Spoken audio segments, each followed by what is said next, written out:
Hello welcome back to our channel. അപ്പോൾ ഇന്നത്തെ video വളരെ സിമ്പിളായിട്ടുള്ളൊരു വീഡിയോ ആണ്. നമുക്കെല്ലാവർക്കും ഫേവറേറ്റ് ആയിട്ടൊരു ബുക്ക് ഉണ്ടാവുമല്ലോ, നമ്മുടെ ഡയറിയോ പ്ലാനറോ അല്ലെങ്കിൽ ജേണലോ അങ്ങനെ എന്തെങ്കിലും. അപ്പോൾ അതിൻ്റെ ഫ്രണ്ട് പേജും അതുപോലെ തന്നെ കവർ പേജും നമുക്കൊന്ന് ഡിസൈൻ ചെയ്തെടുക്കാം. അതാണ് ഇന്നത്തെ വീഡിയോയിൽ നമ്മൾ കാണാൻ പോകുന്നത്. അപ്പോൾ വളരെ സിമ്പിളായിട്ടുള്ള രീതിയിൽ എല്ലാവർക്കും ചെയ്യാൻ പറ്റുന്ന പോലെയാണ് നമ്മൾ ചെയ്തെടുക്കുന്നത് കേട്ടോ. അപ്പോൾ ഞാനിവിടെ എൻ്റെ പ്ലാനറാണ് എടുത്തിട്ടുള്ളത്. ഒരു സാധാരണ ഒരു നോട്ട്ബുക്കാണ്. അപ്പോൾ ഇതിൻ്റെ കവർ ഡിസൈൻ ചെയ്യാൻ വേണ്ടിയിട്ട് ആദ്യം തന്നെ നമ്മളൊരു കളർ പേപ്പർ ഇതിൻ്റെ മുകളിൽ ഒട്ടിച്ചു കൊടുക്കുക. നിങ്ങൾക്ക് ഇഷ്ടമുള്ള കളർ എടുക്കാം. ഇനിയിപ്പോൾ നിങ്ങളുടെ കയ്യിൽ കളർ പേപ്പറൊന്നും ഇല്ലെങ്കിൽ നല്ല ഭംഗിയുള്ള എന്തെങ്കിലും ഒരു പേപ്പർ വെച്ചിട്ടൊന്ന് കവർ ചെയ്തെടുക്കുക. അപ്പോൾ ഞാനിവിടെ ഒരു ലൈറ്റ് ഗ്രീൻ കളർ പേപ്പറാണ് എടുത്തിട്ടുള്ളത്. എന്നിട്ട് അതിൻ്റെ മുകളിൽ പെൻസിലുകൊണ്ട് ഒരു ചെറിയ കോട്ട് പോലെ എഴുതി കൊടുത്തിട്ടുണ്ട്. അതുപോലെ തന്നെ ഒരു ചെറിയ പിക്ചറും വരച്ചു കൊടുത്തിട്ടുണ്ട്. ഇത്രയേ ഉള്ളൂ. ഇത് നമ്മൾ സ്കെച്ച് പെൻ യൂസ് ചെയ്തിട്ടോ അല്ലെങ്കിൽ പെയിൻറ്റ് യൂസ് ചെയ്തിട്ടോ ഒന്ന് വരച്ചെടുക്കുകയാണ്. ബ്ലാക്ക് കളർ മാത്രമാണ് ഞാൻ യൂസ് ചെയ്യുന്നത് കേട്ടോ.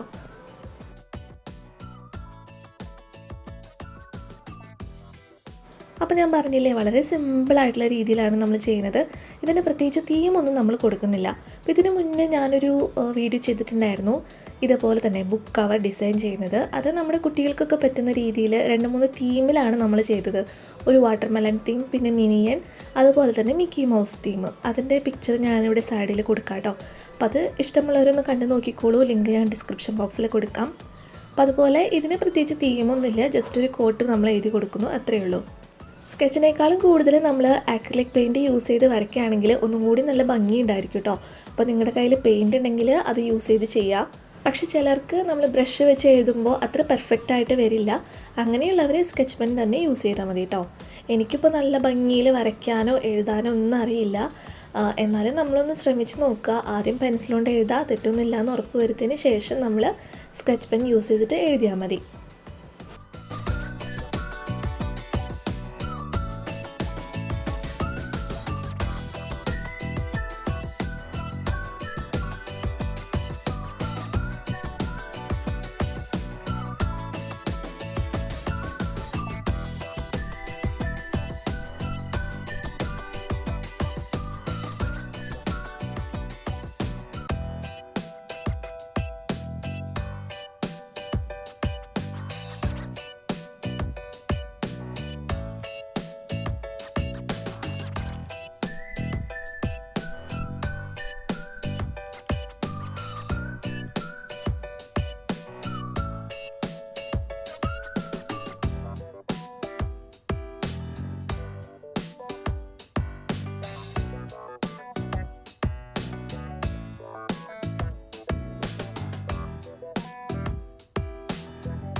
അപ്പോൾ ഇതിൻ്റെ കവർ പേജ് ഇത്രയേ ഉള്ളൂ. നമ്മൾ ഡിസൈൻ ചെയ്ത് എടുത്തിട്ടുണ്ട്. ചെറിയൊരു കോട്ട് ചെയ്തിട്ടുണ്ട്, ഒരു ചെറിയ പിക്ചറും ഉണ്ട്.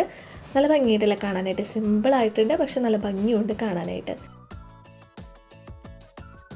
അപ്പോൾ ഇതിൻ്റെ ഫ്രണ്ട് പേജിൽ ഞാൻ ഈ ഒരു തീമിലാണ് വരച്ചിട്ടുള്ളത്. ഇവിടെയും നമ്മൾ സ്കെച്ച് പെൻ യൂസ് ചെയ്ത് തന്നെ വരയ്ക്കുകയാണ്.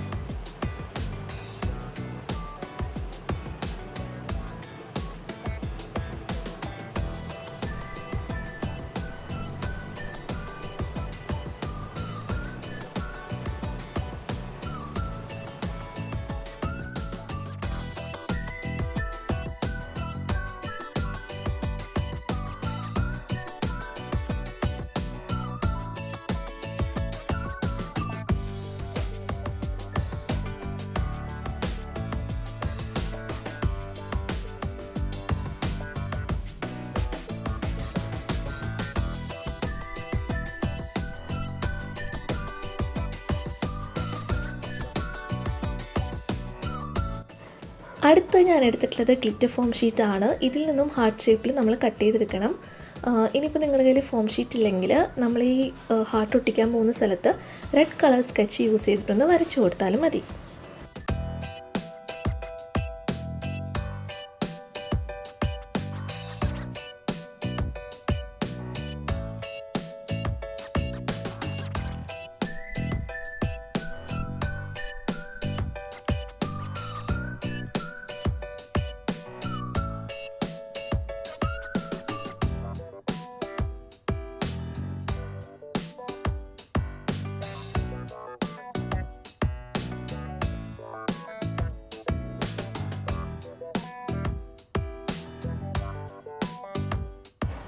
ഇവിടെയും നമുക്ക് എന്തെങ്കിലും കോട്ട്സ് എഴുതി കൊടുക്കാം.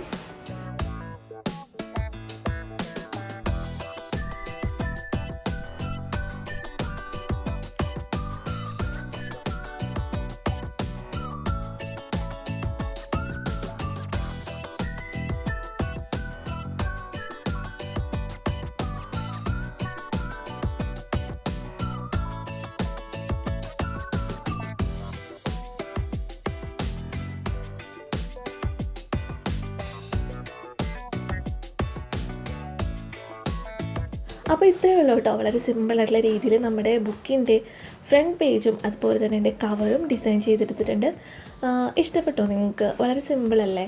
അപ്പോൾ എല്ലാവരും ഒന്ന് ട്രൈ ചെയ്ത് നോക്കാം. ഇനി നിങ്ങൾക്കും നല്ല ക്രിയേറ്റിവിറ്റിയിലൊക്കെ ചെയ്യാൻ പറ്റുന്നുണ്ടെങ്കിൽ ചെയ്തിട്ട് എനിക്ക് പിക്ചേഴ്സൊക്കെ അയച്ചു തരാം. അപ്പോൾ അതിന് വേണ്ടിയിട്ട് മെയിൽ ഐ ഡിയും ഇൻസ്റ്റാഗ്രാം ലിങ്കും എല്ലാം ഞാൻ താഴെ കൊടുക്കുന്നുണ്ട് കേട്ടോ. അതുപോലെ തന്നെ വീഡിയോ ഇഷ്ടപ്പെട്ട ഒന്ന് ലൈക്ക് ചെയ്യുക, ഷെയറും കൂടി ചെയ്യുക. പിന്നെ നേരത്തെ പറഞ്ഞ പോലെ തന്നെ സബ്സ്ക്രൈബ് ചെയ്യാത്തവരുണ്ടെങ്കിൽ ഒന്ന് സബ്സ്ക്രൈബ് ചെയ്ത് സപ്പോർട്ട് ചെയ്യാം കേട്ടോ. പിന്നെ നമ്മുടെ കുറച്ച് ഫ്രണ്ട്സ് അയച്ചു തന്നിട്ടുള്ള ക്രാഫ്റ്റ് പിക്ചേഴ്സാണ്. അപ്പോൾ നേരത്തെ പറഞ്ഞ പോലെ തന്നെ ഇൻസ്റ്റാഗ്രാമിലേക്ക് നിങ്ങൾക്ക് പിക്ചേഴ്സൊക്കെ അയച്ചു തരാം കേട്ടോ. ഞാൻ വീഡിയോയിൽ ഇതേപോലെ ഉൾക്കൊള്ളിക്കുന്നതാണ്. അപ്പോൾ അടുത്തൊരു ദിവസം മറ്റൊരു അടിപൊളി വീഡിയോ ആയിട്ട് ഞാൻ നിങ്ങളെ കാണാൻ വരുന്നതായിരിക്കും. അതുവരെ എല്ലാവർക്കും bye. Thank you for watching.